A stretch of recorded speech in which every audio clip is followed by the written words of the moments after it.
My chess tournament is finished, I'm back home, and in this video I'm going to show you the final 3 games of the Maia Chess Open to then answer a very important question. Will I compete in chess again in the near future, or will I go back to retirement?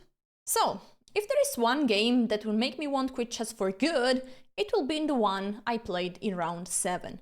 It started with e4, e5, knight f3, knight c6. Now, I had no games whatsoever about my opponent. I just knew he would play the move e4, but nobody in the database played e5 against him. So I just didn't have any idea about what was coming. Instead, I have played 20,000 games online, so I'm basically an open book. He played bishop b5, which is the Spanish, and here, the day before, I thought about what do I play if the Spanish comes on the board. And there were 2 options. One is bishop c5, which is a sideline which I have lots of experience with. I've played this online so many times. Or should I go for the main line? Since the main line was so complicated and all my analyses were sold, we decided that if the Spanish might come, we would play bishop c5. What I didn't expect is that my opponent had a massive, incredible preparation here. So he played the move c3, which is the main move. Usually online people are just castling, and here after knight d4 I get a quite good position because here we are trading, and even if it seems like white is getting control over the center, I play the move c6, attacking the bishop, then d6, and here I'm just going to develop my pieces with the knight out, castle, and black is actually very fine here. c3 is a very challenging move. I play knight f6, and now there is lots of theory. If white goes for the move d4, pawn takes c5, this can get really crazy. For example, after this, pawn takes, bishop e4, here white could even play the move king f1. It's very tricky, but very interesting. He went for what grandmasters are playing against this opening, and is the move castle, so waiting for the move d4. I replied with the move castle as well, and just now, that the king is castled, they play the move d4. It makes sense because now after taking the move e5 is just very strong because I don't have any check after the pawn takes back. So after d4 I have to go back with the bishop. Bishop g5 is theory. I'm attacking the bishop goes back, I protect this pawn. Now there are some lines where it seems like my pawn here is hanging, but actually nothing works because after this I'm taking, and if the pawn is taking, I just take back with the pawn. Now, if this knight is taking, I can simply trade the queens, and then the pawn on e4 is also hanging. If the queen is taking, it seems like, oh, okay, but after knight takes, I can't take this pawn because the knight is pinned. But here I could play first of all rook e8, attacking this knight, and then I'm winning the pawn back. But there is also the move g5, but the favorite move of the engine is bishop a6, just asking a question to this rook, where do you want to go? And then after this, g5, bishop here, taking back the pawn, and if the rook takes, hello everyone. So, I was hoping for this, but of course he played the best engine move. I was, up to this point, playing against Stockfish. He had already more than his starting time on the clock because he was moving so quickly. So a4, I know that here a5 needs to be played to stop that pawn. Rook e1. Here, this is a new move. What I had in my preparation was queen c1. Now, I should have had rook e1 ready. And here, I think once I thought, I saw to the engine, to the online engine, and it showed that after g5, bishop g3, the position should be just slightly better for white. So I played the move g5. But actually, the engine doesn't understand it at the beginning, but after a while, the move knight take g5 is a very strong move. And he knew it all, because he took the pawn, and after pawn takes, bishop takes, I'm in a very tough position. I have an extra piece in exchange of 2 pawns, and here I need to play extremely precise in order not to lose. I played a very good move, king g7, protecting this knight, so that after queen f3 there are just two pieces attacking the pawn. And I think this game can be very illustrative because this sacrifice on g5 is very typical in so many lines. So if you learn how to defend the right way, it can be super useful. And the right way to defend here is to play the move, to play king h8, rook h8. It's a very good idea. I want to activate my rook, but also give my king a square on f8 in case queen g3 is coming and I need to escape. After knight d2, which is a very normal move, now you need to know this plan. You need to play king g6. You might say like, what? And if you don't know this plan like I didn't, it's really hard to find it on the board. So you're attacking this this bishop, and if the bishop retreats, thank you very much, you might go with the knight on h5, this knight is unpinned, right? So that would be really bad. But white has a way to defend the bishop with the move h4, and now the right plan is to play rook h5.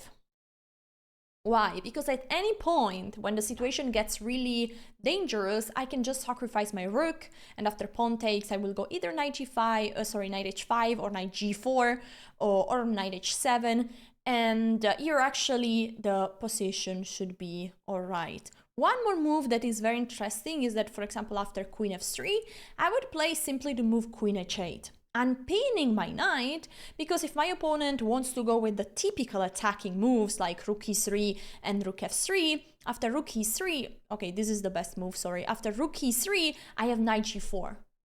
And this works just because the queen is unpinned. So this is the right plan, and I hope it's useful for you in future games. I played the move queen e7, which is a mistake. I was calculating for a very long time, and I thought like, I want to give this knight a square on d8 to then go on e6, challenge this bishop. The problem is that the idea is right, but it's too slow. My opponent is so quick, knight c4, attacking this bishop, knight d8. Now, knight e3, the knight is already coming to f5, so I don't have time to play knight e6 because I lose my queen. So I played c6, attacking this bishop, the bishop is moving, and now I played the move king g6. It's too late! It's too late! Because the knight is coming already to f5, and I have to take it. If not, I'm in bad shape. I might just lose a piece. So I took it, queen takes, and here, I know that the evaluation got worse, but I had a plan in mind that doesn't work just for one move. And I played king g7, and now at my next move, I want to play knight e6. Let's say white is playing anything random. I play knight e6, and I'm vibing like crazy. It's an amazing position. The bishop has to move, I might play rook h5, the king can finally run away, maybe I can even bring the other rook and then cover with my king. I have an extra piece. If the bishop is taking, I'm very happy to take back with the pawn. Even with the queen is alright. Great. But for one tempo, this doesn't work. Because here my opponent plays rook e3. Oh, sorry. Instead of rook b1, rook e3. And here if I go with the knight here, which I didn't play eventually, there is just bishop takes, queen takes. Now they are not trading the queens, they are giving this in between check. And if I move the king, I lose the queen. When I saw this, I got so nervous. So nervous. That's why in this position I played a desperado, rook h6. I'm trying to sacrifice the exchange, but my opponent thought for maybe 1 minute and then he found the right idea, which is not too hard, no? You take the rook, the king takes back, you give a check, the king moves, you give another check, and now after king here, I'm just getting mated in 2 moves. Losing this game felt like losing against Stockfish, but I understood that I had to be very careful because my opponents are going to check my online games. And in round 8, I was the one having a huge preparation. My opponent was a very friendly guy from the Netherlands, and before the game I was trolling him, saying that I would play 1g4, the Grob. If you want to, please go ahead. But of course, my GM boyfriend had cooked something different and very spicy for me. We are in the French defense, bonjour. And what I usually play against bishop b4, which is the most challenging line, is knight g2. It's a sideline I've played thousands of times, hundreds of times, I don't know, many times online. And I know that for black there is a simple way to equalize here. So we decided to change and to surprise my opponent, and we went for the main line e4. And he gave me a very juicy prep. Grandmaster preparation. Let's check it out. So c5 is attacking the center, very typical in the French. I'm playing a3, challenging the bishop. Now usually black needs to give away the bishop, and we get a very unbalanced position. How to understand what's the right plan for white and black? This is very educational. There is an arrow going from the white pawns towards the king side. And there is an arrow going from the black pawns towards the queen side. This because I have more space on the king side, instead black is going to have more space on the queen side. So I have to attack there, while my opponent is going to attack my queen side, especially my c3 pawn. Imagine a queen here. It would be a check and winning the rook. So that would be something I need to look for. But since this bishop is no longer on f8, the pawn on g7 is very weak. That's why some of the main moves here are queen g4 with the idea of taking on g7. So now that you know the main plans, my opponent played the move queen c7. And my preparation was to play the move h4. Here, actually, white can play the move queen g4, but this is lots of theory. And I didn't have time to learn in one morning so many moves. So the move h4 is a bit simpler, but it has a very simple plan. I want to induce black to create a weakness with the move h6, and then this pawn is going to be weak for real. So he played a new move. I think nobody ever played knight c6 here. My idea was that if the knight goes on c6, I might go with the queen on g4. Or actually first to play h5, h6, and then queen g4, something like this. But after queen c7, h4, knight c6, I was already out of book. But I went with the same plan, because I saw like, okay, with the knight here, this is actually worse for them. Because one of the major plans for black is to take on d4, while the queen is attacking this pawn already. And now the knight is in the way. So that's good for me. I played h5, h6 is obvious, and I played queen g4. Now I was ready to get a very fun position after knight e7, rook takes this, and here taking this pawn takes, and here we're thinking about different moves. Just knight e2 could be an idea, f4 could be an idea, bishop f4 could be another idea. I thought this position would be very fun for me because this pawn is already quite close to promoting. But he played the move f5. And here I started to think, and to think, and to think. My opponent went away from the chessboard. Then he came back to check if I was doing all right. And then he left again. I was thinking for so long, I think it took me 30 minutes for one move. And eventually, as Noel told me after the game, I made the only move, which is a blunder. So there is a meme online that when you can play the en passant, you should definitely do it. Of course, the en passant is not force, but hey, I did my tribute to the chess gods and I went for en passant. Please like this video so at least my blunder is worth something. Because yeah, this move is a positional mistake. I can play something super simple, just moving my queen away. The best move is queen d1, but also queen f4 is completely fine. The idea of queen d1 is that I want to keep actually the square on f4 for my knight. So I can keep going for moves like knight e2, knight f4, exploiting the weakness on g6. This would be a better position, slightly better for white. I can just play calmly, develop my pieces, I should be alright. But hey, I wanted fire, and I might have got burned. Okay, so the knight is attacking the queen, I go to give this check, and the king is moving. Now my plan was to exploit the weakness of this king. The problem is that my pieces are struggling to get there. Initially I thought I would play rook h3 with the idea of rook f3, and I'm already, I want to sacrifice my rook. You see the plan, pawn takes, and then I take here, seems very nice. But here there is the move e5. and the bishop is suddenly getting activated. I have huge problems at the center, and again, it's really tough for me to develop my pieces. So I went for the move d takes e5, which is the best move according to the engine, but it's a very risky move because I'm giving away the center. I thought like the move e5 was very obvious, just taking the center. The bishop is suddenly controlling this diagonal. But he went for the move knight d7 first, attacking the queen, and then for the move e5.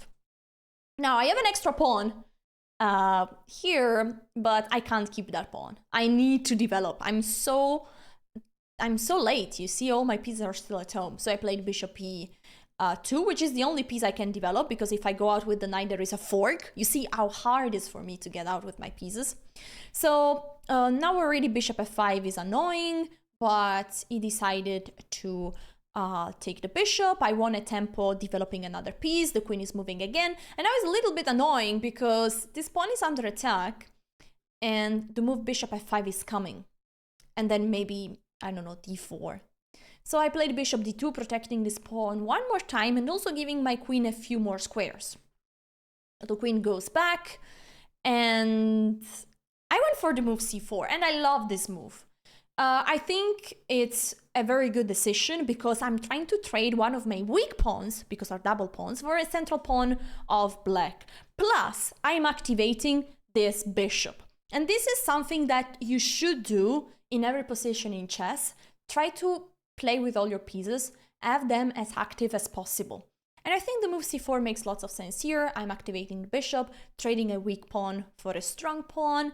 And I can't develop this knight yet because e4 is a problem, but maybe soon I will be able to do that. So d4 is played. Now still the knight can't go there because there is a fork. So I played bishop b4, pinning this knight. And now my opponent started to play a bit slow moves. Bishop e6, attacking this pawn. And finally, I can play the move knight f3. So that's why bishop e6 is a mistake.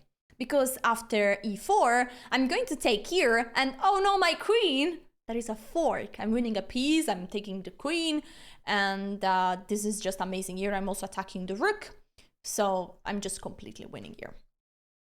So after knight f3, he played the move a5, which is forcing me to trade the bishop, but I'm happy with this because the king is now joining the party. If the queen is taking, I'm just taking here. The knight is sliding to g6. This is terrible. So the king is at the middle of the board, and I wanted to exploit it. And I went for the knight on h4. The knight wants to control these squares. And now I think he blundered. Oh, not yet. soon. He moved the rook away just to, before going back with the king, he wants to bring the rook to the game. So it's a very logical move. Queen g3, I'm attacking this pawn, and now he surprised me because I really thought, and king f8 is the best move, but I think he got scared of something, maybe of knight g6, winning this pawn, but I don't think I should ever take that pawn because then the rook is, yeah, annoying me a lot. He went with the king on d8, and I think this is not good. You shouldn't be with your king in the middle of the board with so many pieces. In fact, I went for castle and he took this pawn, and now he's already in big troubles because after bishop takes, queen takes, I took on g7. This pawn is hanging, this knight is hanging, the pawn is hanging, the other pawn is hanging. He took another pawn and I took on b7, and suddenly from a very tough position for me, I am in a great position. This king is very weak. But after rook c8, I was having maybe 2 minutes. This is why you shouldn't think 30 minutes for one single move. And the only thing I should do here with white is to activate my rooks, right? My rooks are not playing. I could also go with queen b6 check, just because it wins a pawn. But if not, the best move of the engine is actually rook fb1, with the idea of rook c6 or queen a7 and rook c7, rook b7, sorry. Very simple. And after queen c6, I'm not trading the queens. This is very important. I want to keep the heavy pieces on the board so I can exploit the weakness of this king. This position is very good for white, but I went for knight f5, which is a blunder. It was a very cool plan, right? I want to give a fork. You saw it immediately, hopefully. But already queen c6, I thought during the game, is basically forcing the trade of queens, because if I move the queen away, hoy boy, knight f4 starts to get really annoying. But he went for queen e6, which is a mistake. And now again, if I would have had a bit of time, I would have found the best move. I need to protect this knight. I don't want to move it away because it's very active there. So there are two moves that are possible. Queen f3 and queen e4. I chose queen e4, which is a little bit worse. Because after knight f4, now I play knight take d4, and this move doesn't work. Let me show you. If I play knight f3, I'm protecting this knight, attacking this one. So knight f4 is very logical. And my idea is that after knight takes, pawn takes, I'm taking here, and this is a very nice position. This king is weak, but the problem is that this pawn that is now protecting the king is also extremely weak and will fall eventually. So I'm going to give mate at some point here. But the problem is, I had the same exact idea with queen e4, but didn't really have time to calculate. And here, after knight f4, if I take this pawn, there is a move queen g4, which wasn't possible if my queen would be on f3. That's why you have to calculate in chess. Just playing with intuition is not enough. And that's why you need to have time. So here I have to play the move queen f3, basically offering the trade of queens, because if not, my knight is hanging. And if I move my knight away anywhere, just that you know, there is knight h3 and I lose my queen. So that, unfortunately, I can't just win a pawn. Okay, queen f3, forcing the trade of queens, and now I thought I might have some chances here. I gave a check, but actually here I played rook d2. I was very happy if my opponent was going to trade, because now my knight here is annoying. And I thought like, hey, I can try to play for a win here, but he played a very good move, rook c3. And now that's so annoying, because there is the threat of knight take g2, and after king takes, check first, and then is winning back my knight. I played king f1, which is a mistake, because actually still this move is possible, but he offered me a draw, and I just accepted. To be fair, this position is draw. It's just drawish, no matter what, but I think if he wants to test me, he should be the one keep playing. After a loss and a draw, it was time for the final round, and here it was more important than ever to try to have a good result. Before the game, I was quite confident. I made a very bold statement to the chess nerd. And I asked Anna Kramling's Grandmaster Dad a very important question. Juan, I'm playing a Spanish girl. What are you cheering for? Now that I knew that Juan was by my side, I started to feel a bit nervous about my preparation, because after e4, e5, knight f3, I decided not to go for knight c6, because I was expecting another Spanish. I was still traumatized, and I played knight f6. I think it's the first time in my life I played this in classical chess. And I'm still not sure what I would have played after knight take e5. Maybe the Stafford gambit or the solid Petrov defense. But the idea was that my opponent seems to hate this opening, and she never actually took on e5. She played the move d3. And now I was feeling very comfortable, because this gives me, with the black pieces, a very nice position. I go with the knight, protecting this pawn, and I go for the center. I'm basically white with the black pieces. The knight is out, we are both developing our pieces. This is a very normal development. Actually, my boyfriend prepared me something slightly different. If you want to improve, put the bishop on c5 and then go with the bishop on e7. It's a little bit better for black, but still is a very cool position. Now, my idea is that if she's taking at any point on d5, I'm taking back with the knight, and I have basically a Philidor. Well, she has a Philidor defense, and I have the white pieces against the Philidor. So it's a great situation for me. I already got equality, and maybe I'm already a bit better. But she never took on d5. I developed my rook, she also pushed the rook, I was waiting, do you want to push, and do you want to take? And basically, if she's not taking, I understood that after h6, knight there, at some point I need to start to look for the move d4. And after bishop e6, bishop d2, now it would have been the perfect moment to play the move d4. And Noel explained me this position very well. Basically, usually, after pawn takes, you want to take here with a piece. But after knight takes, queen takes, my pawn on c7 is weak, so I didn't go for this idea. And why do you always want to take with a piece? Because then this pawn behind is gonna be weak. But here actually you can even take with a pawn. And usually in these structures, white needs to play the move f4, e5, f5, something like this to attack. But it's so far, all the pieces are really in a terrible placement for this plan. Instead, my plan, which is to attack on the queen side, is super simple. I can just go with the knight here, with the knight on c5, maybe play bishop b3, or knight b3, or knight b4, or come with my rook. My pieces are so active and ready for it. But I didn't know well this plan. Now I know it. Hope you know it as well. And I played the move knight d7, knight g3, and I went for the move g6. What I want to play is a plan that I know a little bit better, and is to play for the move f5. Here, she played something I didn't expect, h4. And I know that usually when somebody plays something on the side, which shouldn't be right, you can respond at the center of the board. So after calculating what I needed to calculate, I played the move f5. Now, my calculation was that after pawn takes, bishop takes, she would play h5. And now I had prepared the move f4. Intermezzo. Because I can't push this pawn because this one is hanging.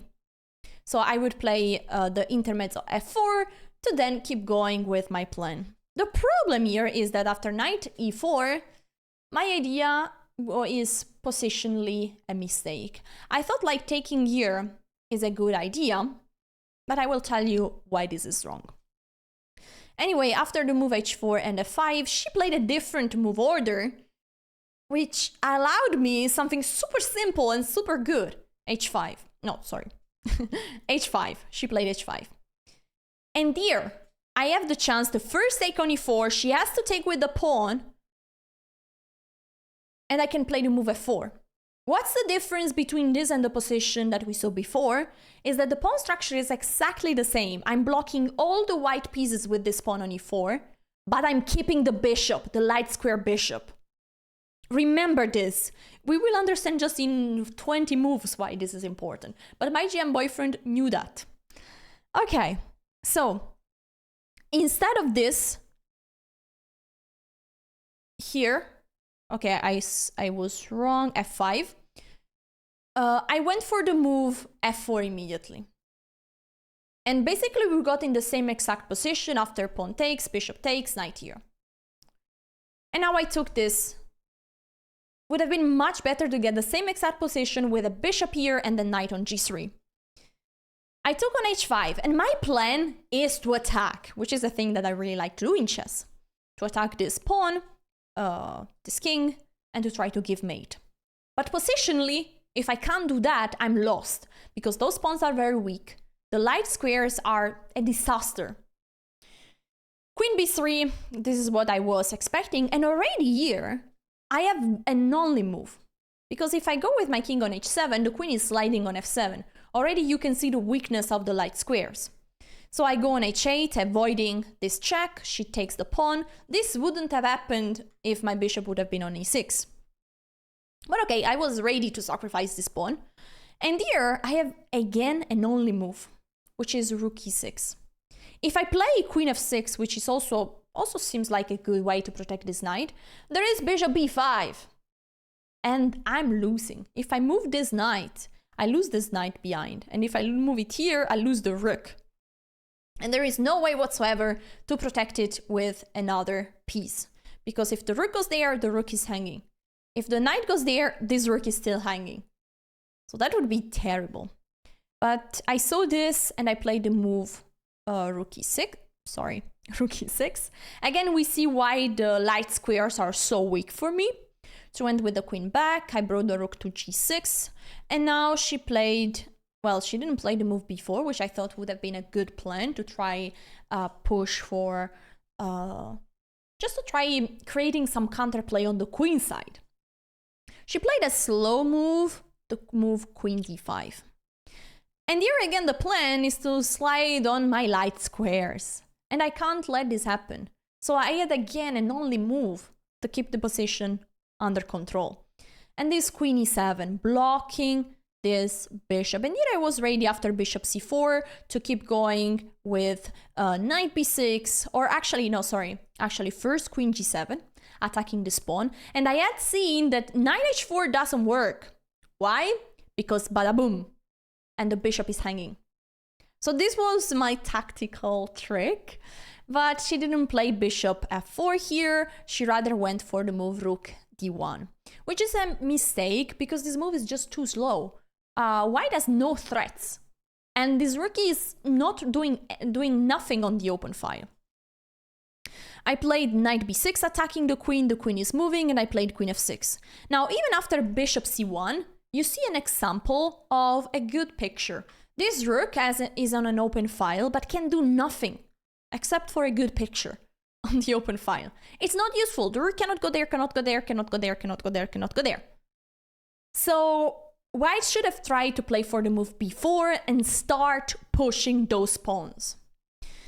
But here now I can play bishop e7, which is the idea to bring the rook on g8. And already this is starting to be tough for my opponent, no? She played king h2, I went with the rook here, attacking this pawn. And now there are basically two ways to protect. Rook g1, of course, I played queen g7. There are two ways for white to protect, either with bishop f1 or with knight e1. And my GM boyfriend knew that bishop f1 is the right defense. And here, without the light square bishop, my attack brings to nothing. I thought I have the move h4 with the idea of playing h3, but the point here is that after a simple move like b4, just trying to do something else, h3, white can just play the move g4. And I was like, what? I take en passant, pawn takes, I take here. If the rook is taking, I'm giving mate. But here white can just play bishop take h3. And my attack is going nowhere. The position is roughly equal. So without the light square bishop, the attack for white shouldn't work, but it was not so easy to understand it. That's why here she played the move knight e1, which is a mistake, because allows me to slide my bishop on h4. I was like, wait, what? There is no way to defend this pawn, because the only move that seems like doing this, well, there are two moves, knight d3 and queen c5. If the queen goes on c5, I'm taking here. And the queen is running out of squares on this diagonal, so the queen has to move. I'm taking here, and if this is taken, I'm going to take here, king takes, take here. If knight takes is mate, if the king is moving, I also have checkmate. That was my plan. Another way to defend is knight d3, but do you see what is happening? Just rook take g2. And if the king goes here, I still take this and checkmate. So the only move to try here to do something is bishop take h5, attacking my rook, but here I take bishop take f2, attacking the other rook. And after bishop takes, I'm not going to take here, but I took with the queen. And now the threats are too big. If the rook is moving, I'm giving mate. She played queen e2, and here I immediately saw it. Went for queen g3, and she realized it immediately that it was now over, and that's why she resigned. I was so happy after the game, and let me show you some clips of the prize giving, because something unexpected happened.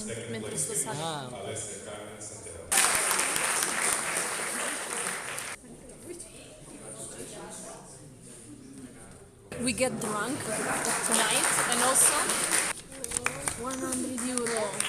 So, am I retiring or not? Well, this tournament was really tough, especially the losses in round 4 and 7.